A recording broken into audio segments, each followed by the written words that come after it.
Welcome to the Ultimate Insurance Agency Podcast, Planet of the Agents. Planet of the Agents. Where we give you the... Hello, everybody, and welcome to another episode of Planet of the Agents. I am, of course, your host, Dave Baker, here once again to talk about the thrilling world of owning an insurance agency, being an insurance agent, and some of the fun stuff going on in the insurance market right now. I know, it's just all fun and games, but we're going to try to keep it serious anyway. Now, before I get started in today's episode, where we are going to discuss some of the top types of commercial insurance that you could be selling that you may never even have thought about, I want to remind you to hop over to planetoftheagents.com and make sure to sign up for the newsletter, or just click the join button so you can get access to some agency resources, my once in a while newsletter, as I like to call it, because I don't want to send out a lot of newsletters. I just want to send them out when there's something important or something of value that you can use in your daily insurance life. The other thing that I have been working on actually is discounts for insurance agents, because there are so many industries out there where I feel that people are getting various types of discounts that I want to make sure that we're getting that stuff too. So, very easy. planetoftheagents.com. Hop over there. By the way, if you have any questions or want me to discuss anything on the show, that's where you can contact me. Okay, now, in today's episode, I want to talk about types of commercial insurance. And the reason I'm bringing this up is because many people have told me that they are somewhat either transitioning from personal lines to commercial lines, or they want to get much more heavily involved in commercial lines. And gee, I can't figure out why that is. Could it be the stream of non-renewals people are seeing, or the fact that it's becoming a little bit more competitive online? Although that is arguable, by the way. Obviously, there's some things that have come offline. So, it's quite a world, isn't it? But let me just clarify what I said. Some things have actually come offline, as in you cannot buy them as a consumer directly online. And some agents can't quote certain insurance products online right now and actually have to wait for an underwriter to respond. So it's very interesting what's going on in the market, as where many of us thought online would really become a dominant force. It has more so in personal lines than commercial lines, which I think is the reason so many people want to get more into commercial lines. The complexity actually benefits you. Let me say that again. The complexity benefits an insurance agent.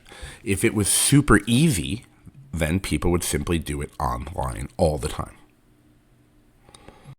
Now, generally when speaking, I find that when people think about commercial insurance, there are probably three that come to mind, maybe four that come to mind immediately. Number one, general liability insurance. Makes sense? I think it is one of the most commonly requested types of insurance. In fact, when I read articles about commercial insurance, it appears that general liability is on the top of the list. So it varies by the research that I see, but in general, I will see that the most common or greatest amount of premium is devoted to general liability insurance. Number two, we're going to have workers' compensation insurance. This is mandatory in many states, so obviously it's going to be required. It's not mandatory in every single place in America, to the best of my knowledge, but it is required in many places, including the four monopolistic states where there is just one entity from which you can buy the insurance. Now, the next one on the list will be commercial auto insurance. Auto insurance being required is obviously beneficial to insurance agents because the customer needs it, you want to provide it, it makes it easier. Sometimes it's easier to sell something when people have to buy it as opposed to when they optionally select it. The next one on the list will be professional liability. Now, I know a lot of people only think of E&O insurance or errors and omissions insurance, but there are many types of professional liability insurance to consider. So that's something I'm going to mention today on the show. And it's just another thing that you can think about when you're thinking about your marketing, thinking about what you're going to sell in the commercial insurance world. Now, one reason that I bring up these various options are because if you are sitting around thinking about getting into commercial insurance, or you're already in the market, there are two things to think about here. If you're getting into it, you might, and I really want to get your opinion on this. Go into something that's a little less competitive. Let me know your opinion on this. This is something I think about. Why would I want to try to sell the thing that everybody else is selling? Now, not literally everybody, but you know where I'm going with this. Is this something that you think about? Definitely reach out to me. I'm very interested. Drop a comment below on YouTube or here on the podcast, wherever you're listening, or send me an email on planetoftheagents.com by clicking Contact Me. I'd like to get some opinions on this so I can address it in another episode. So if you are working on some sort of marketing plan, then are you going to want to market the product that everyone else is selling? Is that the thing you want to do? It reminds me of when I would ask agents what they do, and they would say, well, we just sell auto insurance. And I thought to myself, does anybody else around here sell auto insurance? Say within 3 blocks of you? I would sometimes make that joke when I would visit with agents or when I would see my own friends. And they'd say, oh, it feels like everyone just down the street is selling the same thing. Well, I personally prefer to differentiate myself. While that might not be for everybody, it's something to think about. And if you're already active in the commercial insurance business, selling a lot of business insurance products like general liability, like workers' comp, like commercial auto, are you missing opportunity to cross-sell? Are you missing opportunity to sell additional lines to your current customers? I mean, isn't that what they told us back when we all went to some kind of insurance school, that cross-selling was the secret? That's a big question here. Okay, so let's dive into a few other types of commercial insurance you could be thinking about selling. One that I hear about all the time and that I receive constant marketing for is cyber liability insurance. Sometimes it's called data breach insurance or privacy liability insurance. And under that, you could find multiple lines of coverage. Now, here's a situation where I often find people buying it not necessarily because they want to, but because they have some kind of contract requiring it. They might get a deal with some company that says, we require that you prove you have cyber liability insurance or a similar product. This is a very interesting one because I receive a lot of marketing for cyber liability products, but when I ask the companies what their bind ratio is like, they often tell me it's not very high. I do understand this for some reasons because certain people are not obviously looking to purchase that insurance. They're just being forced to, possibly because they don't understand it. So that's an opportunity for you to explain it. Obviously, some people are going to understand it, especially people who run a certain level of business or who have had a certain life experience. But that could be an opportunity for you to let people know that you're selling cyber liability insurance, especially in this era when we have to worry about things like that. Another one to consider that I think is quite unique is pollution liability insurance or environmental liability insurance. Do you work with a lot of contractors? Do they ever get contracts that require such insurance? Could you explain the value of the insurance to them, especially if they work in something where there is a risk like that? Now, there are other industries that need pollution liability insurance on site. For example, gas stations. They often are either required to buy or need to buy for their own protection something like a pollution liability product. There may be some sort of add-on to their other policy, but also there is a standalone option that might offer more coverage with more lines with broader options. Again, that's pollution liability insurance, or sometimes referred to as environmental liability insurance. The next one seems like a very easy one to think of. That'll be commercial umbrella insurance or commercial excess liability. That, again, will be an opportunity where you have a current customer and they want to increase their coverage. Now, depending on what carrier you're currently working with, the carrier that writes the primary policies might consider writing the umbrella or excess policies, but they also might not, which means you would have to get a standalone umbrella or something similar that can go over the underlying policies like the commercial auto. There could be excess auto, excess general liability, excess workers' comp. I mean, there's quite a few things on there. All right, let's jump into another one. Directors and officers insurance. Now, some of you only think of D&O insurance for nonprofits, but there is also private company directors and officers liability insurance. Again, this is something that you might have to market to a slightly larger company or nonprofits, as they are known for purchasing this. But there is big opportunity there, especially when it's harder to place. The harder to place could result in higher premiums, which is something you might want to do. I've noticed that people who talk to me about doing their personal lines insurance are now telling me they want to write higher premiums in general. The next one on the list I'm thinking of is business interruption insurance or business income and extra expense insurance. These might have different titles and similarities, but they might be different based on the policy. So obviously, as always, here's a disclaimer. You're going to need to review what you're selling, review the quotes, review the policy forms, make sure you have a good understanding of it. It seems like the name is self-explanatory, but think of it like loss of use coverage on a personal lines policy. It's a similar concept. Okay, the next one I want to mention is crime insurance. Crime insurance can offer first-party coverage and third-party coverage. It can offer coverage for, that's right, crime. No, it could offer coverage for things like employee theft, employees stealing from the insured's business, or stealing from one of their clients, stealing from a third party. And there are multiple lines of coverage you will often see on a crime insurance quote, whether it's check fraud, fraudulent transfer, there could be wire transfer coverages, and there can be social engineering coverage.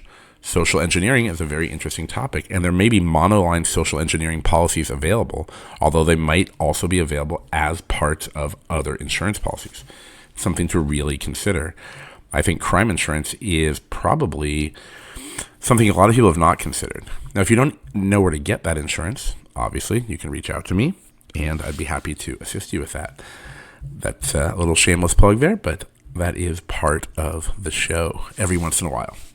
So you can always reach out to me, and I'd be happy to help you find a market. The next one on the list I want to mention is product liability insurance. Now, you might see products and completed operations coverage listed on a general liability quote, but it depends on the type of account. So if it's a products liability driven account, such as a manufacturer, wholesalers, distributors, importers, people who, generally speaking, make products or relabel them with their own label, products liability would be the driver of the insurance, right? They call it products driven, meaning that that's the primary risk, right? So in this situation, the customer might have more trouble finding it. And what's interesting is a lot of products liability I see for various importers, different types of manufacturers, minimum premiums can be $5,000. They can be $25,000. They can be $50,000. It depends on the product. It depends on the nature of the product. It depends on the risk, right?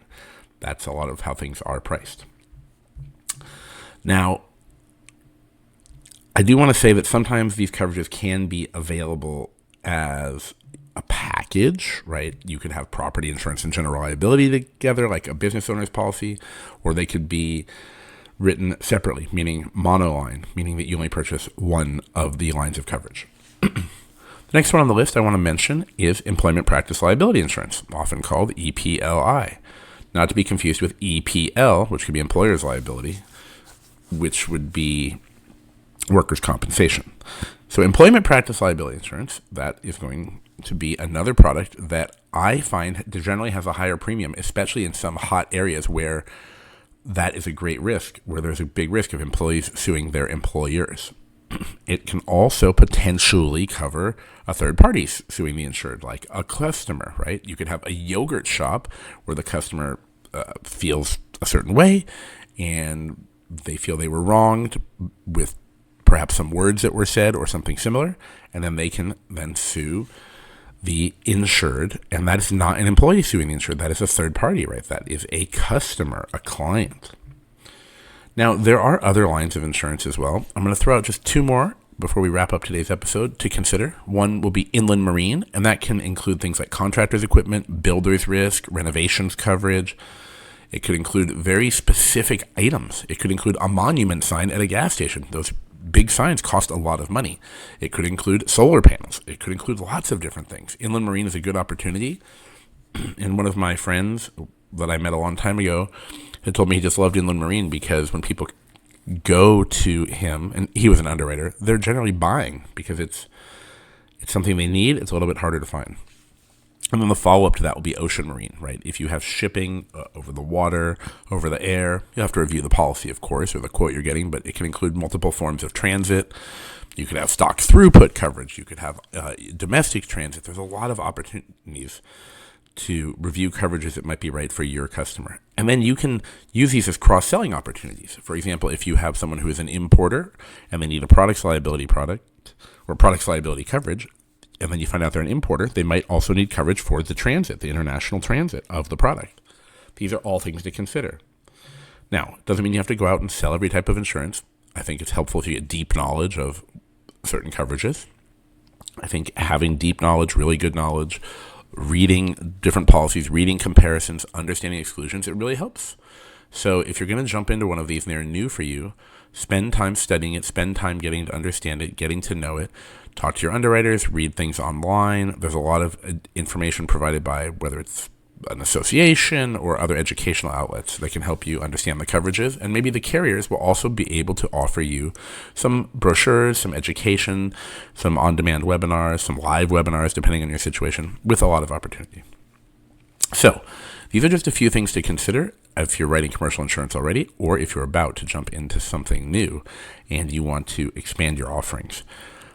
It's a beautiful industry because we have so much opportunity. So just remember that if you, for some reason, feel like your business is declining, or if personal lines is dwindling, or you can see the writing on the wall, something some people are telling me, well, that's okay, because you're already hopefully set up to make a move into something new. And remember that your current customers might actually own their own businesses already, which means, that's right, you could contact them and ask, and then see if you can assist them. All right, well, thanks for joining me on another episode of Planet of the Agents. You can always reach me on planetoftheagents.com, and I really appreciate when you leave some comments, click the little heart button, click subscribe, click the notification bell if you're watching on YouTube, and just, reach out to me if you have any questions or want me to discuss something on the show. If you have a guest you recommend for the show, if you want to be on the show, simply go to planetoftheagents.com, click contact, and you can go from there. And then make sure to sign up and join, because I've just added something new. Well, actually, it'll be out 2 days after this podcast gets released, where there'll be another resource for agents. It's a discount, and I think it's going to be pretty amazing. All right, everybody. Thank you for joining me, and I can't wait to talk to you in the next episode. Thanks for listening to Planet of the Agents. Be sure to subscribe to the podcast so you don't miss a single episode. And head over to our website at planetoftheagents.com to sign up for our newsletter and get even more information on how to grow your insurance agency.